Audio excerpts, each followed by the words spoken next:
Good morning, 11th class. Today we read the chapter 2 of Snapshot. The name of the lesson is Address. This is a touching short story. ये एक बहुत ही touch करने वाली यानी हृदय को स्पर्श करने वाली एक छोटी सी कहानी है. A family had to move out of their country. एक परिवार अपने देश से दूर चला जाता है. हॉलैंड बिकॉज ऑफ वॉर, यानी उसको हॉलैंड अपने देश से बाहर जाना पड़ता है युद्ध की वजह से. वो हॉलैंड में रहता है और हॉलैंड से उसको बाहर जाना है. After the war a daughter of the family goes back to her native place in Holland search of her mother's belonging.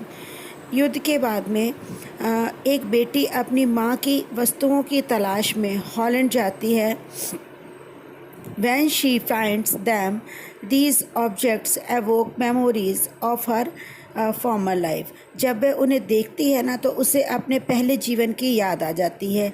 However, she does not want to drag her past with her. She had come with fondness of find these objects and take them back with her.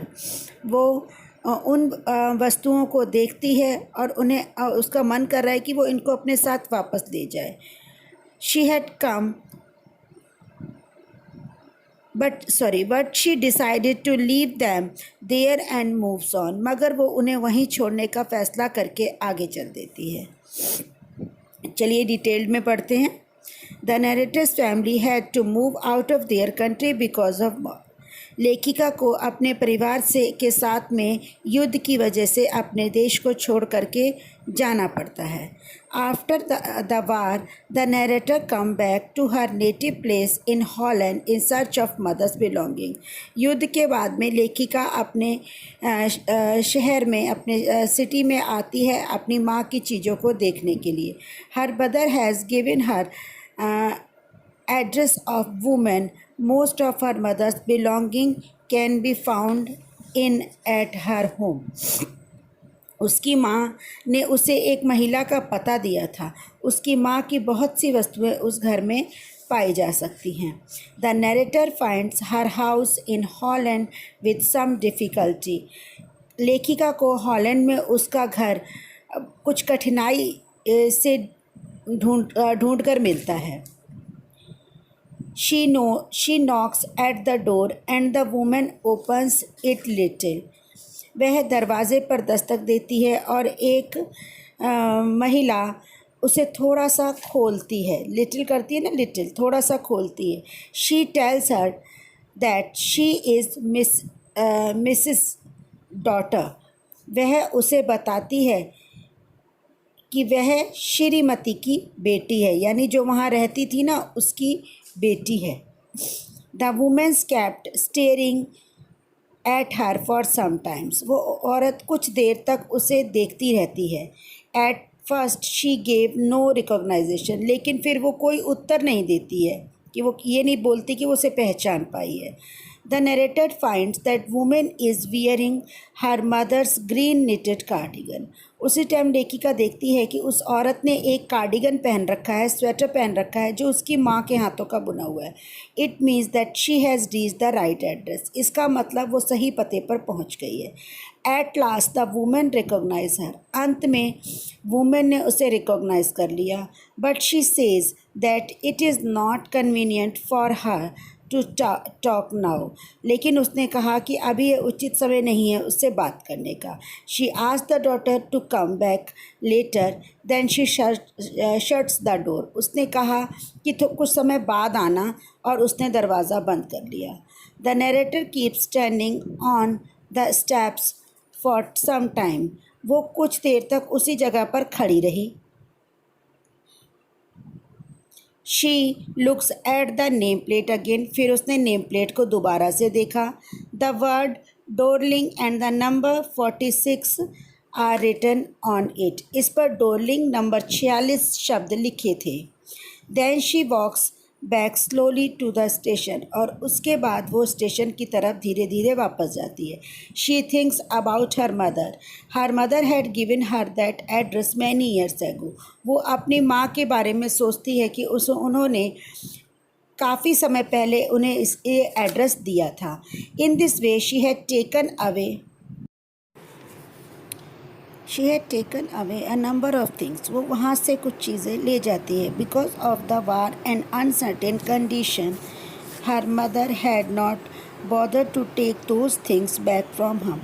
क्योंकि कुछ conditions ऐसी हो गई थी जिसके कारण उसकी माँ उन चीज़ों को नहीं ले जा सकती थी। Then she remember the day when her mother introduce her to Mrs Dorling. वो उस दिन को याद करती है जब उसकी माँ ने उसकी मिसेस डॉर्लिंग से पहचान कराई थी। It was a long time back. ये एक लंबा समय था। The narrator had waited a long time to there. लेखिका ने वहाँ पर बहुत लंबा समय बिताया। Initially she was interested in all the stored stuff. इसके बाद वह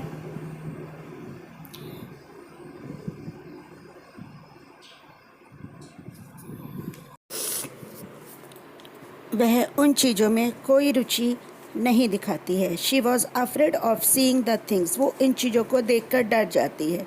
विच would bring back painful memory. जो उसके लिए दर्दनाक याद लाती है। But one day she felt curious about all those things and had decided to meet Mrs Dorling. एक दिन उसको उन सभी चीज़ों के जानने के बारे में उत्सुकता होती है और वो मिसेस डॉर्लिंग से मिलने का निश्चय करती है। After her first visit in when to Mrs Dorling's house. पहली बार जब वो उसके घर में मिलने के लिए जाती है, the narrator decided to try second time. अब वो दोबारा उससे मिलने की इच्छा जताती है। This time a girl of 15 open the door. इस समय एक 15 साल की बच्ची दरवाज़ा खोलती है। She tells her that her mother is not home. वो बताती है कि उसकी माँ घर पे नहीं है। The narrator goes inside the house. लेखिका घर पर जाती है। She find her self in the room. वो अपने आप को एक कमरे में पाती है। Suddenly she sees a number of familiar things around her. शीघ्र ही वो कुछ अपनी संबंधित चीज़ों को वहाँ देखती है। She seats down and stairs at the table cloth. वो वहाँ बैठ जाती है और टेबल क्लॉथ्स को देखने लगती है। She rubs her fingers on the line of the pattern. वो उसकी लाइंस पर अपनी उंगलियाँ घुमाती है। She finds the burn marks that she had been familiar with. और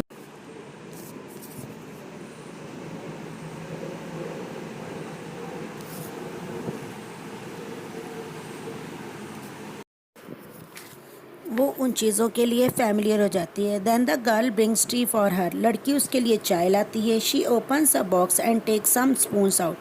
वो बॉक्स को खोलती है और कुछ स्पून्स बाहर निकालती है। The narrator recall the box the table cloth and other things in the room many fond memories to her. वो वहाँ रखी कुछ चीज़ों को देखती है जो उसकी पुरानी यादों को ताज़ा कर देती है। She asked the girl about the silver cutlery. वो उस सिल्वर कटलरी के बारे में भी बोलती है। The girl want to show her these things. वह उनकी उन चीज़ों को दिखाना चाहती थी। However suddenly the narrator remember that she has to catch the train. उसी समय लेखिका को याद आता है कि उसको तो ट्रेन पकड़नी थी। She does not want to look the familiar these things any longer. वो उन चीज़ों के साथ ज़्यादा देर तक नहीं मिली। These will only bring painful memories. ये उनके लिए केवल दर्दनाक याद थी। She leaves the house and come out. वो घर को छोड़ देती हैं और बाहर आ जाती हैं। She resolve to forget everything about her mother's belonging. और वो फैसला करती है कि वह अपनी माँ की बारे में जो भी वस्तुएं हैं या जो भी चीज़ें हैं उनको भूल जाएगी। I hope you all understand the lesson. If any problem, you can ask. Bye. Have a nice day.